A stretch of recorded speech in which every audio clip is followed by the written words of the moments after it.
ನಮಸ್ಕಾರ. ವನಜಾ ಮಲೆನಾಡು ಬಂದಾಯಿತು, ಹೊಸ ವಿಡಿಯೋ ತಂದಾಯಿತು. ಬನ್ನಿ ಇವತ್ತು ಬಯಸದೆ ನೀ ಬಂದೆ ಕತೆ.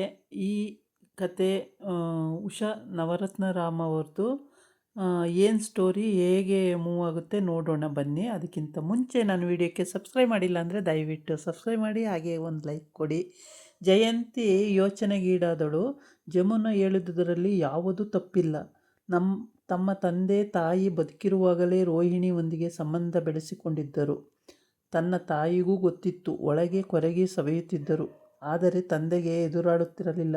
ನಿಂಗೇನು ಕಡಿಮೆ ಮಾಡಿದ್ದೇನೆ ಎಂದು ಒಮ್ಮೆ ತಂದೆ ತಾಯಿಯ ಮೇಲೆ ರೇಗಿದ್ದು ಅವಳಿಗೆ ತಿಳಿದಿತ್ತು.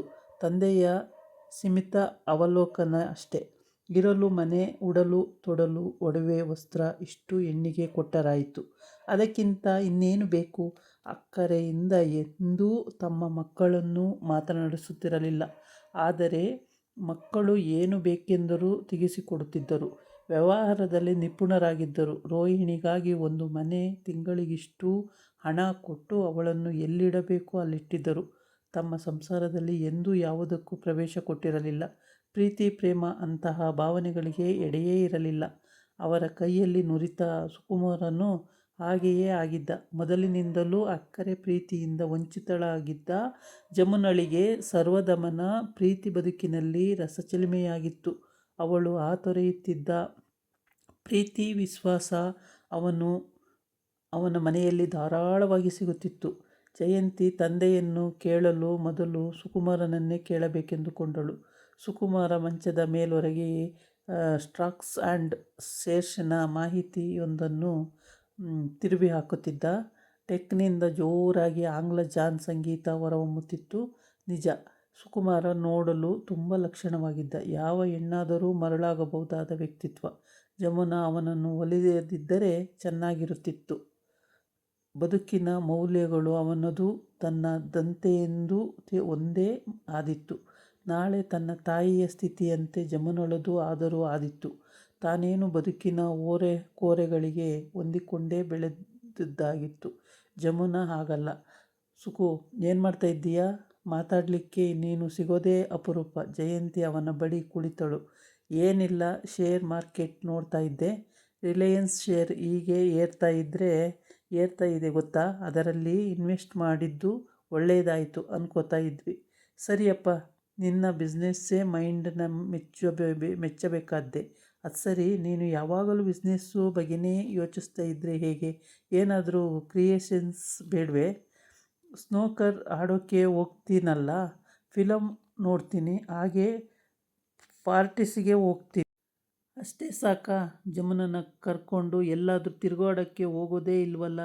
ಜಯಂತಿ ತಾನು ಹೇಳಬೇಕಾದ ವಿಷಯಕ್ಕೆ ನೇರವಾಗಿ ಬಂದಳು. ಸುಕುಮಾರ ನಸುನಕ್ಕ. ಜಮುನಾ ಕರ್ಕೊಂಡು ತಿರುಗಾಡೋಕ್ಕೆ ಈಗೇನು ಅವಸರ? ಮದುವೆ ಆದಮೇಲೆ ತಿರುಗಾಡೋಕ್ಕೆ ಹೋಗೋದು ಇದ್ದೇ ಇರುತ್ತೆ. ಈಗಲೇ ಮಾಡಿಬಿಟ್ರೆ ಆಮೇಲೆ ಅವಳಿಗೆ ಎಲ್ಲ ಬೋರಾಗಿ ಹೋಗುತ್ತೆ. ನನ್ನ ಪಾರ್ಟಿ-ಗಿರ್ಟಿನ ಅವಳು ಲೈಕ್ ಮಾಡಲ್ಲ. ಅಂತಹ ಪಾರ್ಟಿಗೆ ಕರ್ಕೊಂಡು ಹೋಗೋದಕ್ಕೂ ನನಗಿಷ್ಟ ಇಲ್ಲ. ಅಂದರೆ ಜಮುನಾ ಮದುವೆ ಮಾಡ್ಕೊಳ್ಳೋದು ಡಿಪೆಂಡೆಂಟ್ ಅನ್ನೋ ಯಾರಿಗೂ ನೀನು ಲವ್ ಗಿವ್ ಮಾಡೇ ಇಲ್ವಾ? Love never. ಏನಿದ್ರೂ ಮದುವೆಗೆ ಮುಂಚೆ ಒಂಚೂರು ಪ್ಲಾಸ್ ಮಾಡೋದು, ಅಫೇರ್ಸ್ ಇಟ್ಕೊಳ್ಳೋದು ಗಂಡಸರು. ಹುಡುಗಿರ ಜೊತೆ ಫ್ಲಾಟ್ ಮಾಡಿ ಅಫೇರ್ ಇಟ್ಕೋಬೇಕು ಅಂದರೆ ಆ ಹುಡುಗಿರನ್ನೆಲ್ಲ ಮದುವೆ ಮಾಡ್ಕೊಳ್ಳಿಕ್ಕೆ ಬೇಕು ಅನ್ನೋ ನೆಸೆಸಿಟಿ ಇರೋಲ್ಲ. ಆದರೆ ಮದುವೆ ಮಾಡ್ಕೋಬೇಕು ಅಂತ ಇರೋ ಹುಡುಗಿ ಜೊತೆ ಹಾಗೆಲ್ಲ ಮಾಡೋಕ್ಕಾಗಲ್ಲ. ಅಂತಸ್ತು, ಬ್ಯಾಕ್ಗ್ರೌಂಡ್ ಎಲ್ಲ ಮುಖ್ಯ. ಜಮು ನನಗೆ ಎಲ್ಲ ರೀತಿಲೂ ಪರ್ಫೆಕ್ಟ್ ಗರ್ಲ್. ಜಯಂತಿಗೆ ಅವನ ಆಳ ತಿಳಿಯಿತು. ಪ್ರೆಸ್ಟೀಜ್, ಅಂತಸ್ತು, ಆಸ್ತಿ ಇವುಗಳಿಗಾಗಿ ಅವಳನ್ನು ಮದುವೆಯಾಗಲು ಸಿದ್ಧನಾಗಿದ್ದಾನೆ. ಒಂದು ವೇಳೆ ಜಮ್ಮು ಬೇರೆ ಯಾರನ್ನಾದರೂ ಲವ್ ಮಾಡಿದರೆ ಏನು ಮಾಡ್ತಿ? ನೀನು ಅವಳಿಗೆ ಕ್ಲೋಸ್ ಆಗಿ ಇಲ್ಲವೇ ಇಲ್ಲ.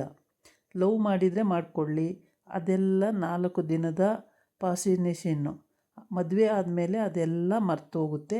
ಹೆಣ್ಣಿಗೆ ಮುಖ್ಯವಾಗಿ ಬೇಕಾದ್ದು ಕೈ ತುಂಬ ಸಂಪಾದಿಸೋ ಗಂಡ, ಒಡವೆ, ಸೀರೆಗಳು, ಓಡಾಡಲು ಕಾರು, ಕೈ ತುಂಬ ಕೈಗೊಬ್ಬ ಕಾಲಿಗೊಬ್ಬ ಆಳು, ಆಸ್ತಿ, ಅಂತಸ್ತು ಅಂಥದ್ದೆಲ್ಲ ಇರೋ ಗಂಡ ಸಿಕ್ಕರೆ ಸಾಕು. ಲವ್ ಗಿವ್ ಎಲ್ಲ ಗಾಳಿಗೆ ತಾರಿ ಹೋಗುತ್ತೆ. ಸುಕುಮಾರ ಜೋರಾಗಿ ನಕ್ಕ. ನೀ ನೋಡು ಇಲ್ವಾ ಈಗ, ನಿಂಗೇನು ಕಡಿಮೆಯಾಗಿದೆ ಈಗ, ಸುಖವಾಗಿಲ್ವಾ? ಜಯಂತಿ ಯಾವುದೋ ಅವ್ಯಕ್ತ ಭಯ ಆವರಿಸಿತು. ಇವನ್ನು ನೋಡಿದರೆ ಹೀಗೆ, ಜಮ್ಮು ನೋಡಿದರೆ ಹಾಗೆ, ಇದು ಹೇಗೆ ಇತ್ಯರ್ಥವಾಗುವುದೋ ಏನೋ. ಒಂದು ವಾರ ಕಳೆಯುವುದರೊಳಗೆ ಜಮ್ಮುನ ಸುಕುಮಾರನ ಒಟ್ಟಿಗೆ ಎಲ್ಲೆಡೆ ತಿರುಗಾಡಿದರು. ಅವರನ್ನು ಪ್ರಶ್ನಿಸುವವರು ಯಾರೂ ಇರಲಿಲ್ಲ. ಸರ್ವದಮನ ತನ್ನ ಸ್ಕೂಟರನ್ನು ಮನೆಯ ಮುಂದೆ ನಿಲ್ಲಿಸಿ ದೇವಿರಯ್ಯನವರ ಅಡಿಯಿಟ್ಟ. ದೇವಿರಯ್ಯ, ಸುಕುಮಾರ ಇಬ್ಬರೂ ಅದೇ ತಾನೇ ಹೊರಡುವ ಸಿದ್ಧತೆಯಲ್ಲಿದ್ದರು. ಸರ್ವದಮನನ್ನು ದೇವಿರಯ್ಯ ಅಡಿಯಿಂದ ಮುಡಿಯವರೆಗೆ ನೋಡಿದರು. ಏನಾಗಬೇಕಾಗಿತ್ತು? ಏನಿಲ್ಲ, ಜಮ್ಮುನ ಕರ್ಕೊಂಡು ಹೋಗಕ್ಕೆ ಬಂದೆ, ಸರ್ವದಮನ ದೃಢವಾಗಿ ಹೇಳಿದ. ಯಾರನ್ನು ಕೇಳಿ ಅವಳನ್ನ ಕರ್ಕೊಂಡು ಹೋಗೋಕ್ಕೆ ಬಂದೆ? ಅವರು ಕೇಳಿದಾಗ ಸರ್ವದಮನ ಅವಕ್ಕಾದ. ಯಾರನ್ನ ಕೇಳಿ ಅಲ್ಲ, ನಾನು ರೆಡಿಯಾಗಿದ್ದೀನಿ, ನಮ್ಮನೆಯಿಂದ ಪಿಕ್ ಮಾಡೋಕೋ ಅಂತ ಹೇಳಿದ್ಲು. ಅವನ ದನಿ ಕೇಳಿಸುತ್ತಲೇ ಜಮ್ಮುನ ಒಳಗಿನಿಂದ ಬಂದಳು. ಹಾಯ್ ಸರು, ನಾನು ರೆಡಿ. ಅವಳು ತಿಳಿ ಹಳದಿಯ ಚೂಡಿದಾರ್ ಹಾಕಿಕೊಂಡು ಅದಕ್ಕೆ ಹೊಂದುವ ಎಲ್ಲ ಅಲಂಕಾರ ಸಾಧನಗಳನ್ನು ಹಾಕಿಕೊಂಡು ಕಣ್ಣಿಗೆ ತಂಪಾಗುವಂತೆ ಅಲಂಕರಿಸಿಕೊಂಡಿದ್ದಳು. ತಾಳು, ಅವನ ಜೊತೆ ಎಲ್ಲಿ ಫೋಲಿ ತಿರುಗೋಕ್ಕೆ ಹೊರಟಿದ್ದೀಯಾ? ಮನೆಯಲ್ಲಿ ನಿಂಗೆ ಹೇಳೋರು ಕೇಳೋರು ಯಾರೂ ಇಲ್ವಾ? ದೇವಿರಯ್ಯ ಗುಡುಗಿದರು. ಸರಿಯಾಗಿ ಹೇಳಿದ್ರಿ ಅಪ್ಪ, ನನಗೆ ನಿಜವಾಗ್ಲೂ ಈ ಮನೆಯಲ್ಲಿ ಹೇಳೋರು ಕೇಳೋರು ಯಾರೂ ಇಲ್ಲ ಎನ್ನುವ ಮನಸ್ಸಾಯಿತು. ಆದರೂ ನಾಲಿಗೆ ಬಿಗಿ ಹಿಡಿದಳು. ತಂದೆಗೆ ಉತ್ತರಿಸದೆ ಸರ್ವದಮನೊಂದಿಗೆ ಹೊರಟಳು. ನಾನು ಕೇಳಿದ್ದಕ್ಕೆ ಉತ್ತರಿಸುವಷ್ಟು ಮರ್ಯಾದೆನೂ ಇಲ್ವಾ? ಮತ್ತೆ ಗುಡುಗಿದರು.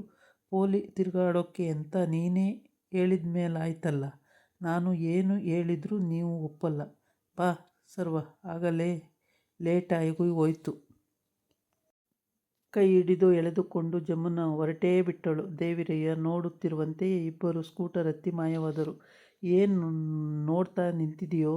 ಸುಮ್ಮನೆ ನಿಂತಿದೆಯಲ್ಲ, ಮನೆ ಆಳನಿಗೆ 2 ಬಾರಿಸಿ ಬಿಡಬಾರ್ದಿತ್ತ? ಸುಕುಮಾರನ ಸುನಕ. ಹೋಗ್ಲಿ ಬಿಡಿ ಮಾವ, ಓಡಾಡಲಿ ಬಿಡಿ, ನಾವ್ಯಾಕೆ ಅವನ ಸುಮಕ್ಕೆ ಇಳಿಬೇಕು? ಅವನು ಏನು ಮಾಡೋ ಹಾಗಿದ್ದಾನೆ? 4 ದಿನ ಓಡಾಡ್ತಾನೆ ಅಷ್ಟೇ. ದೇವಿರಯ್ಯನವರಿಗೆ ಯೋಚನೆಗಿಟ್ಟುಕೊಂಡಿತ್ತು. ಹೇಗಿದ್ದರೂ ಜಯಂತಿ ಬಂದಿದ್ದಾಳೆ, ಅವಳಿಗಿರುವಂತೆಯೇ ಜಮ್ಮುನಳಿಗೊಂದು ದಾರಿ ಮಾಡಿಬಿಡಬೇಕು. ತಾನು ಎಷ್ಟಾದರೂ ವ್ಯವಹಾರಸ್ಥ, ತಮಗೆ ಇದನ್ನೆಲ್ಲ ಹೇಗೆ ಬಿಡಿಸಬೇಕೆಂದು ತಿಳಿಯುವುದಿಲ್ಲವೇ? ಹಾವು ಸಾಯಬಾರ್ದು, ಕೋಲು ಮುರಿಬಾರ್ದು. ಸುಕುಮಾರನಿಗೆ ಜವಾಬ್ದಾರಿ ಇನ್ನೂ ಗೊತ್ತಿಲ್ಲ. ರಾತ್ರಿ 8 ಗಂಟೆಯವರೆಗೆ ಜಮ್ಮುನ ಬಂದಿರಲಿಲ್ಲ. ಜಯಂತಿ ಆಗಲೇ ಮಕ್ಕಳಿಗೆ ಊಟ ಮಾಡಿಸುತ್ತಿದ್ದಳು. ದೇವಿರಯ್ಯ ಕ್ಲಬ್ಬಿಗೆ ಹೋಗದೆ ಬೇಗನೆ ಮನೆಗೆ ಬಂದಿದ್ದರು. ಜಯಂತಿ, ಮಕ್ಕಳ ಊಟ ಆಯ್ತಾ? ಆಯ್ತಪ್ಪ, ಇನ್ನೇನು, ನೀನು ಊಟ ಮಾಡ್ತೀಯಾ? ಬೇಡಮ್ಮ, ಮಕ್ಕಳನ್ನು ಮಲಗಿಸಿಬಿಟ್ಟು ಬಾ, ನಿನ್ನ ಜೊತೆ ಒಂದಿಷ್ಟು ಮಾತಾಡಬೇಕು.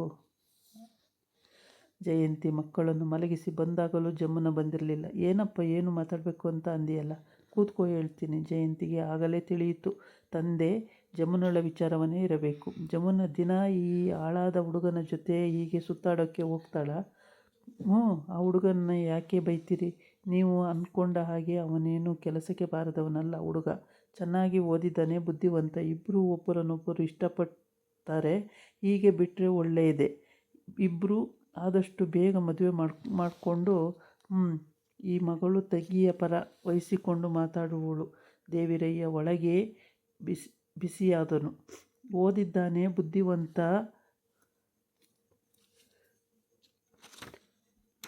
ಸರಿ. ಜಮ್ಮುನನ ಮದುವೆಯಾಗಿ ಸಾಕೋ ಯೋಗ್ಯತೆ ಬೇಡವೆ? ಅದೇನು ಮಹಾ ಬಿಡಿಯಪ್ಪ, ನೀವೇ ಏನಾದರೂ ಒಳ್ಳೆ ಕೆಲಸ ಕೊಡಿಸಿ, ಚೆನ್ನಾಗಿ ಮುಂದೆ ಬರ್ತಾನೆ. ದೇವಿರಯ್ಯನವರು ದೀರ್ಘಾಲೋಚನೆಗೊಳಗಾದರು.